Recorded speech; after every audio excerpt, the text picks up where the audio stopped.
Bismillahirrahmanirrahim. Assalamualaikum warahmatullahi wabarakatuh. Alhamdulillahirabbil alamin wa bihi nasta'in wa ala umur dunya waddin wassalatu wassalamu ala asrofil anbiya'i wa mursalin wa ala alihi wa sahbihi ajmain amma ba'd.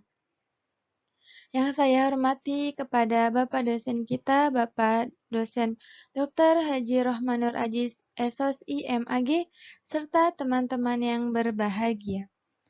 Baik, saya Sofi Maulidia Viva, mahasiswi semester 2, Manajemen Haji dan Umroh, Fakultas Dakwah dan Komunikasi.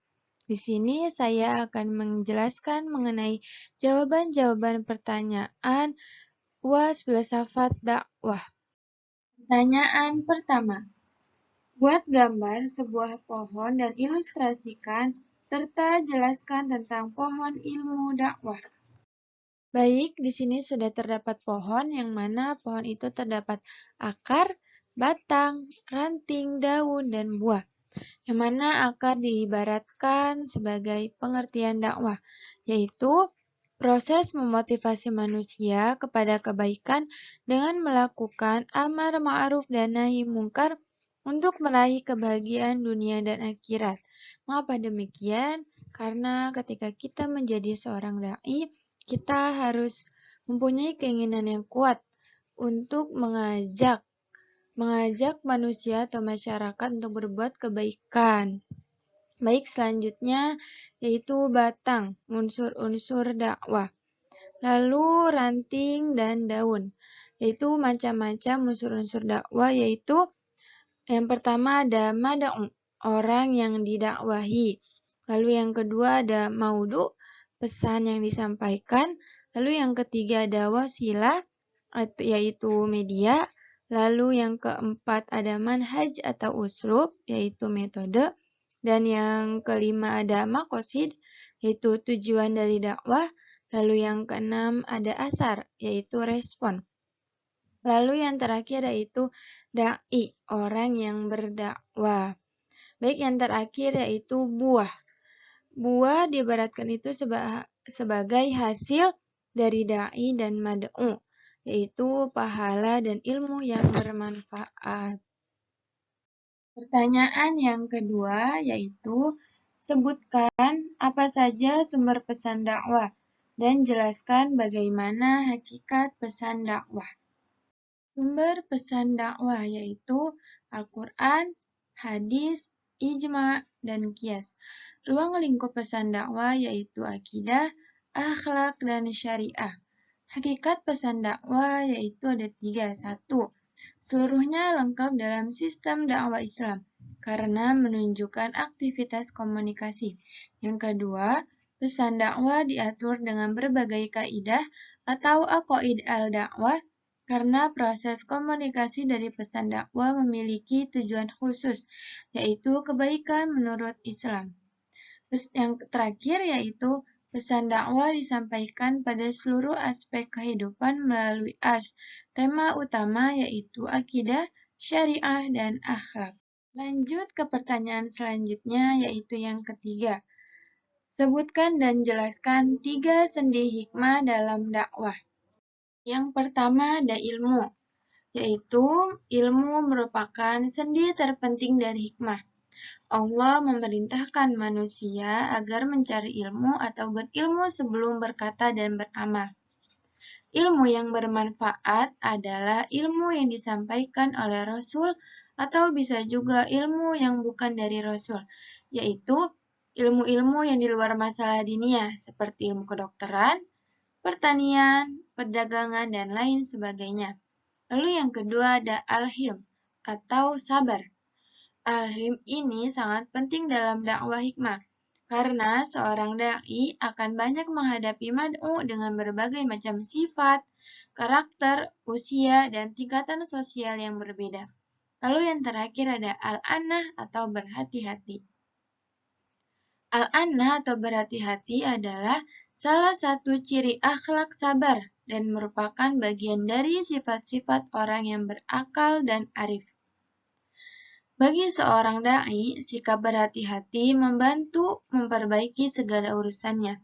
Sebaliknya, sikap tergesa-gesa akan membuat seseorang sering melakukan kesalahan dan kerugian. Orang-orang yang mempercepat sesuatu sebelum waktunya akan menyesal. Seorang dai perlu bersikap hati-hati. Pertanyaan yang keempat. Jelaskan perbedaan akhlak dan etika menurut perspektif filsafat. Akhlak menurut perspektif filsafat adalah sifat-sifat dasar yang tertanam kokoh dan mewarnai tingkah laku seseorang dengan sifat-sifat dasar tersebut. Kemudian muncul perlakuan spontan tanpa melalui pemikiran atau pertimbangan yang berkepanjangan. Sedangkan etika menurut perspektif filsafat adalah membicarakan tentang pertimbangan-pertimbangan tentang tindakan-tindakan baik buruk, susila tidak susila dalam hubungan antar manusia. Dan etika termasuk juga dari salah satu cabang filsafat. Lanjut ke pertanyaan terakhir yaitu sampaikan analisis Anda terhadap penjelasan Dr. Asep Sodikin tentang filsafat dakwah. Menurut Bapak Dr. Asep Sodikin mengenai filsafat dakwah ialah dua disiplin ilmu yaitu filsafat dan dakwah yang dipakai sebagai pisau analisis. Filsafat ilmu adalah suatu bidang studi filsafat yang objek materinya berupa ilmu pengetahuan dalam berbagai jenis dan perwujudannya. Dakwah adalah segala sesuatu bentuk aktivitas penyampaian ajaran Islam kepada orang lain dengan berbagai cara bijaksana agar memahami dan mengamalkan ajaran Islam dalam semua lapangan kehidupan. Adapun pola pikir filsafat menurut Bapak Dr. Asep Sodikin yaitu yang pertama radikal. Radikal adalah orang yang berpikir bukan hanya sesuatu yang terlihat saja, akan tetapi sesuatu yang tidak terlihat. Lalu yang kedua ada kritis. Kritis adalah sesuatu yang mempertanyakan. Lalu yang ketiga ada universal. Universal adalah kebenaran yang sifatnya umum, tak terbatas ruang dan waktu, serta suatu kebenaran yang berlaku kapan saja dan di mana saja. Lalu yang keempat, sistematis. Sistematis adalah hasil berpikir dari segala sesuatu yang ada yang sudah tersusun secara sistematis. Lalu yang kelima yaitu rasional. Rasional dan logis. Rasional adalah gagasan yang lahir dari pemikiran yang mengandalkan logika atau terikat oleh hukum alam. Sedangkan logis adalah mengarah pada jalan pemikiran yang masuk akal atau tidak terikat oleh hukum alam.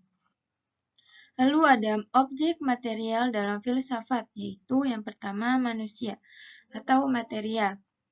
Lalu pesan adalah esensi ajaran Islam seperti akidah, akhlak, dan tauhid. Lalu Tuhan, yaitu menghendaki kepada siapa yang mendapatkan hidayah. Lalu yang terakhir ada lingkungan, yaitu sangat berperan dalam keberhasilan dakwah. Baik, sekian pemaparan dari saya. Mohon maaf apabila terjadi kesalahan. Wassalamualaikum warahmatullahi wabarakatuh.